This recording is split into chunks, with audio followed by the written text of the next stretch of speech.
Здравейте на всички! Правя това видео, за да можем да обясним някои неща, които се случват и доколкото се може да избегнем посоката на отклонение от главната цел, защото тези неща, които се случват, са само с една единствена цел: да ни отклонят от посоката, в която сме тръгнали, да ни забавят, за да не можем да свършим това, което сме планирали. Виждаме, че властта е оплашена от действията, които предстоят за излавяне на купувачите на гласове, за по някакъв начин спиране на измамите в изборите, за резултата, вероятно, който ще получи Величие. И поради тази причина правят всичко възможно, за да могат да разконцентрират хората, които по някакъв начин ни подкрепят, пряко или косвено, които стигат до някъде, които работят с нас или които ни вярват. Така, ситуацията е с Пело Кръстев. Пело Кръстев, искам първо да обясня, че и Пело Кръстев, и Емил Русанов не са част от кадровата политика на Величие. Някой казва, как не подбирате правилните хора или правилната кадрова политика. Първо, Пело Кръстев и Емил Русанов са хора, които казват, че са журналисти, влогари и имат право да хвалят който искат. Помислете си един случай. Един мъж отива да ухажва една жена. И започва да ухажва. Казва, ти си най-красивата, най-прекрасната, навсякъде пред хората казва, тя е много умна. Жената не му пуска и накрая той отива, казва, тази е лека жена, не искам да се разправим с нея. И по всякакъв начин отива и говори против тази жена, защото не е свършила нещо, което на него му се иска, или пък някой друг може и да му плати за това нещо. Не го знаем. Това са хипотези, в които влизаме без да имаме знание за тях. Важно е да се концентрираме върху нещата, които знаем. И това, което знаем, че Пело Кръстев и Емил Русанов не са хора, които по някакъв начин са част от партия Величие. Защо го казвам? Пело Кръстев дойде първо да предложи да купим телевизия СКАТ. Не СКАТ, Алфа на Волен Сидеров. Извинявам се за уточнение, да не кажат сега пък собственици на СКАТ, че нещо сме ги вкарали в някакъв филм. Не, Алфа телевизията. Имахме едни преговори с Волен Сидеров, той доведе да говори с Волен Сидеров, после каза, ще правим ли телевизия, но ние вече финансово не можехме да правим телевизия и това, което се случи, един човек беше решил да спонсорира предаване, това предаване Антимафия, и да го води Пело. Даде в Евроком за 1 или за 2 месеца плати, не мога да кажа точно, но след това този човек отказа повече да дава пари за това предаване като спонсорство и Пело каза там да го прехвърлим в СКАТ, при което фондация е плащала това предаване, за да може да се излъчва и да разкрива по някакъв начин това, което се случва в властта, нали, в България. Така че това е едно споразумение между журналисти и телевизия и организация някаква. Тук нямаме кадрова политика. По същия начин ние имаме някои договорки с други телевизии, с които ние работим, с някои ни излъчват, без да имаме договорки. Така че има някъде, където нямат ресурс и ние помагаме, за да може да се излъчва нещо. Там така сме правили в СКАТ телевизия. После Пело започва да работи с Краси Катенчарова, която там не знам по какъв начин си го назначават за сътрудник. Но вижте, ние сме демократична организация. В една демократична организация един депутат, когато има нужда да свърши работата, си избира сътрудниците. Пело отива и влиза в контакт с Краси. Те отиват, правят филми. В един момент Пело и Краси Катенчарова се скарват по някакъв начин и Пело започва да работи с Мария Илиева, като вече, за да не стане отново, защото виждаме, че всяко действие при нас се описва като скандал, почват там пик, жълтите, всички, като няма какво друго да кажат, ни ги описват като скандали, такива определени дребни неща. Изчакахме, дойде момента, в който Пело трябваше да избере дали да е журналист или сътрудник и стана сътрудник. Но аз Пело никога не съм отишъл да го вербувам и да му кажа, Пело, направи еди какво си. Пело беше дошъл и каза, че иска да е депутат, да е млад депутат, да се развива. И ние бяхме му казали в район, който е труден, ако иска да отиде да го развие, в този район, който към момента нямаме хора, които да развият, да отиде да го развие. Такава е стратегията на партия Величие. Значи, партия Величие е партия на обикновените хора. Ние казваме точно нашите правила. При нас хората се издигат на база принос, даваме шанс на всеки един. Не работят хора от моето семейство в партия Величие или не са на някакви длъжности. Всичките са хора от народа, които ние гледаме по някакъв начин да дадем шанси да се развие едно по-добро общество. Поради тази причина, стратегията, която ние имаме, е да даваме шанс на хората. Нали? Затова сме народна партия, така сме казали.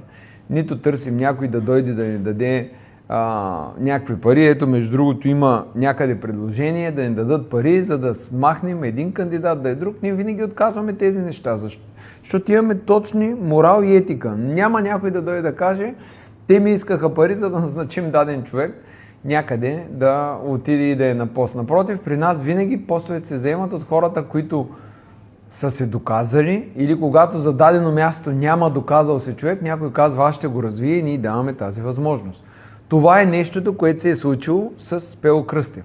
Сега, Пело Кръстев е избрал в един момент да каже, че ние сме хора, които по някакъв начин сме хора на Пеевски и Борисов. Искам да си направите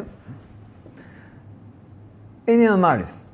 Обикновен анализ. Не е необходимо да вярваме на думите на един или друг. Как изглеждат хората, които са на Пеевски и Борисов? Вижте Делян Добрев. Вижте Тома Биков. Вижте Байрам Байрам, Хамид Хамид, Йордан Цонев. Първо, какво е отношението на медиите към тях? Ще видите, че те имат проблем в социалните мрежи, а не в медиите.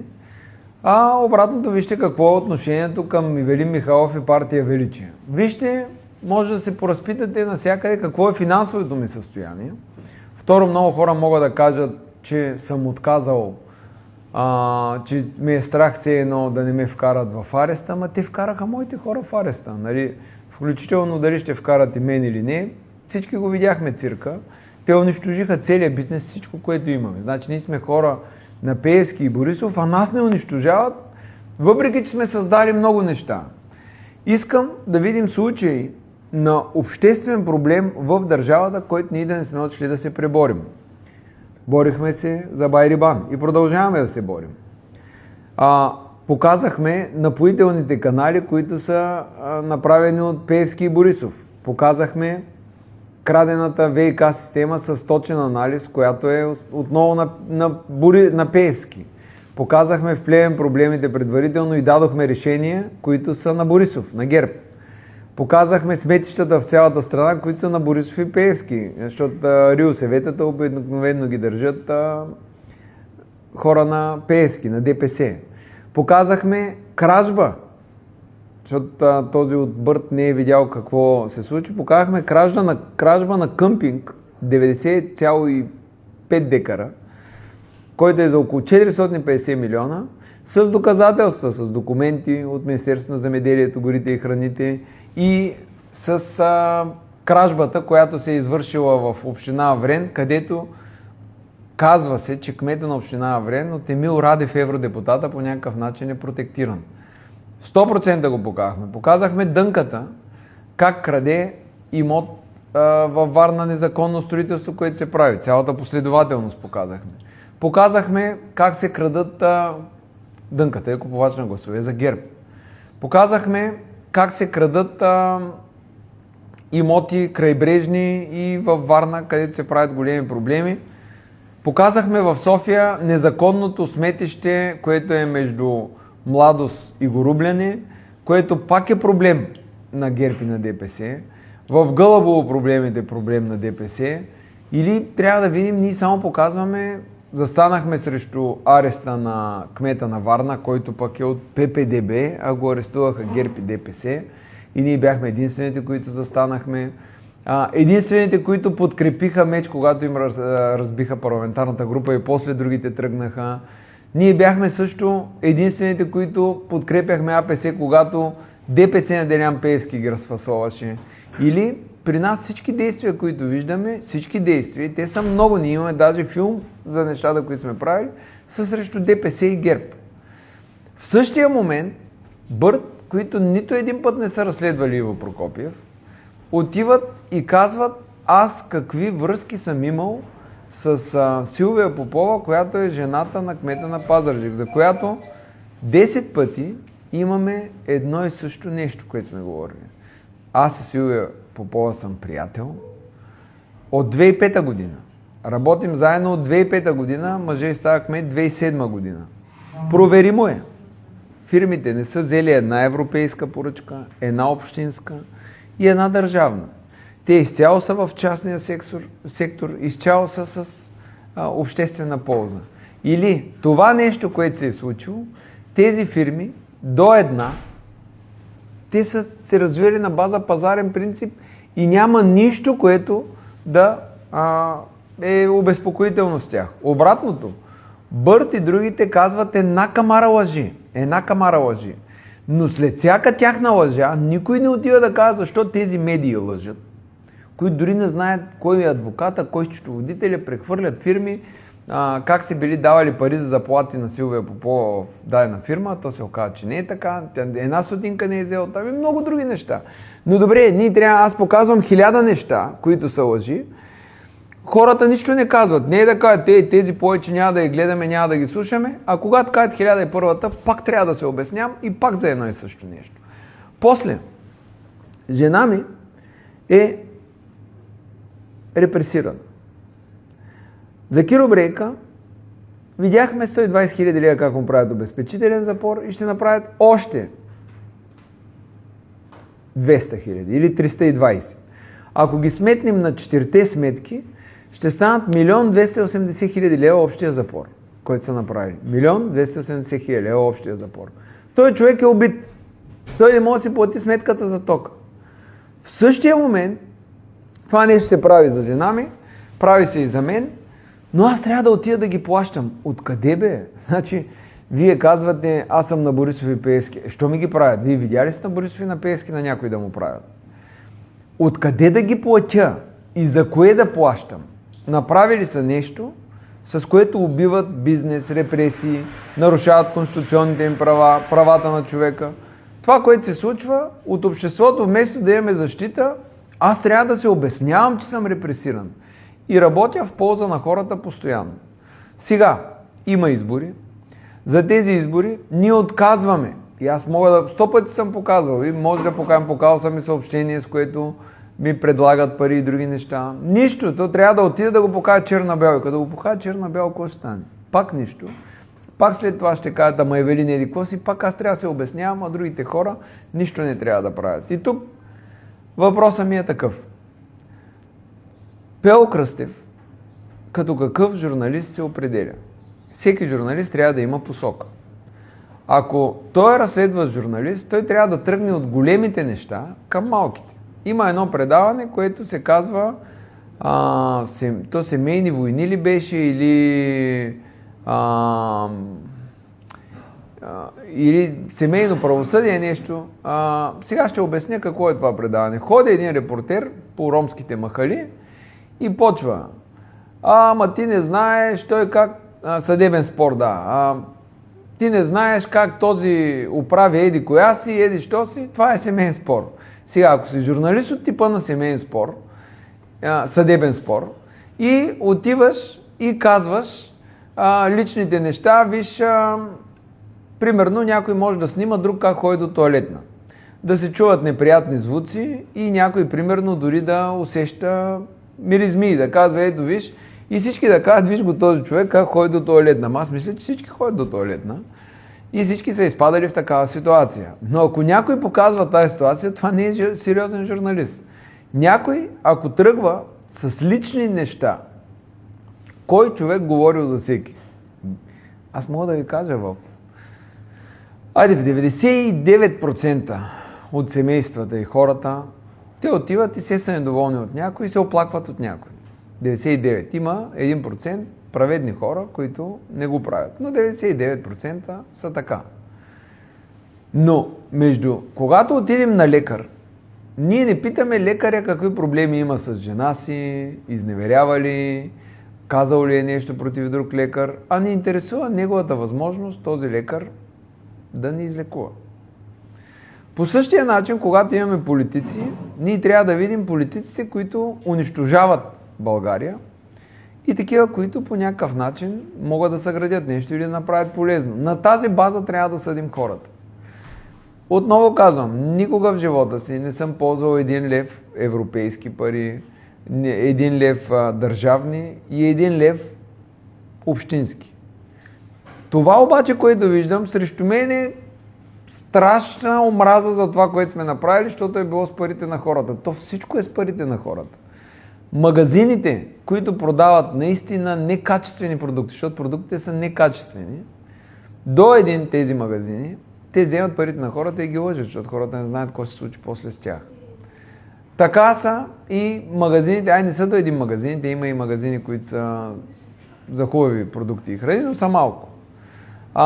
Всичкото това, дискотеките, където се напиват и други неща, хазартните, никой нищо не казва. Откъде? Това са добри хора и честни. Че някой взема от хазарт парите на хората, не е проблем. Че някой взема от държавните поръчки парите на хората, не е проблем. Но когато ние сме извършили предприемаческа дейност, да, може тази предприемаческа дейност и да е фалирала. Ние трябва да установим умишлен ли е фалита, някой облагодетелствал ли се от него, или заради некадърност, или пък заради лоши външни условия. Това трябва да се установи, но затова трябва да има някой обективно, който да го търси. Каква е причината? Може и трети вариант да е. Някой умишлено да гледа да го фалира, защото е неудобен. И тук вие като хора трябва да си зададете въпроса. Защо унищожаваме даден бизнес или не? Защото той не е само мой. Ние показахме доста бизнеси, които се унищожават. Поради тази причина, вие трябва да зададете въпроса защо в България са нарушени правата на хората, а не да отиваме и да се радваме, че някой е убиван, защото на нас не ни харесва. Това е ситуацията в момента, която се случва постоянно с нас и някой постоянно задава въпроси. Аз виждам, има и вътрешни групи и всякакви, които казват, ама това вярно ли е, което казват или не. Колко пъти едно и също нещо трябва да го обяснявам и защо да го обяснявам. Работя за хората и се вижда от много време, без пари, плют постоянно, обиждан и в един момент някой да ми каже кадровата политика, що не си правиш или нещо друго, що сега е по един начин, после по друг. Пак ви казвам, в свободната среда, когато ние подкрепяме свободния избор на хората, не мога аз да решавам вместо хората какво да правят или какво не. И не мога да казвам кой да излъчва положителни предавания за величие и кой не. Аз ще ви кажа, това е част от политиката на Пеевски и Борисов, част на партия Мафия, част от нейната стратегия, да пуска определени хора, за да привличат наши последователи, защото в интернет ние не достигаме до всички. Примерно като гледате телевизия, вие гледате и това, което ви харесва, и това, което не ви харесва. Но в интернет хората се намират само канали, които им харесва. И примерно нашата информация, тя не достига до всички хора, тя достига до един кръг, който се запалили. Те интегрират даден човек, който ти не можеш да разбереш дали е интегриран или не можеш да отидеш на някой да кажеш, не дей говори за мен. Аз ще ви кажа, имаше един журналист от Евроком, който каза, или ми плащаш 5000 лева на месец, или почвам да плюя срещу теб, доктор Блажевски е свидетел. И сега като почнат всички да плюят срещу мен, аз какво мога да отида да кажа? Трябва да им дам по 5000 лева, за да мога да свърша някаква работа за вас. Все пак очаквам обществото да има някакво критично мислене, да си направи собствен анализ и да преценят кой искат да вярват, да подкрепят, кой да работят, кой не. Това е. Искам в случая Пело да не се обясняваме за него. Това, което искам да направим, да си концентрираме усилията върху изборите, върху платформите, свършената работа, това, което имаме желание да свършим и да осигурим честни избори. Това са нещата, които ни интересуват. Имам апел към нашите привърженици. Моля ви се, не дейте обижда Пело, не дейте пишете по него. Въобще, нека да си ходи, да си гледа, да си върши каквото иска. Това е негово право и негов избор. Дайте ние да се концентрираме върху правилните неща, защото гледайки подобно съдържание, то ви убива. Неправдата, кара един човек да се отчаива и да не иска да върши положителни неща. Това е целта на тези хора, които искат да го правят. Затова не пишете коментари, не гледайте, ако пък искате да се убедите в нещо, гледайте, продължайте, както там Семил Русанов има една част хората си го гледат, си го причиняват това нещо. Това аз не мога да го спра. Но дайте с тези от вас, които искаме да свършим нещо конструктивно, да поработим върху изборите, как да спечелим тези избори, как да променим за България ситуацията, как да махнем Пеевски и Борисов веднъж за винаги и как да осигурим честни избори. Благодаря ви на всички и нека концентрираме усилията си в посока, която е общо полезна на България, а не да влизаме в семейен съдебен спор.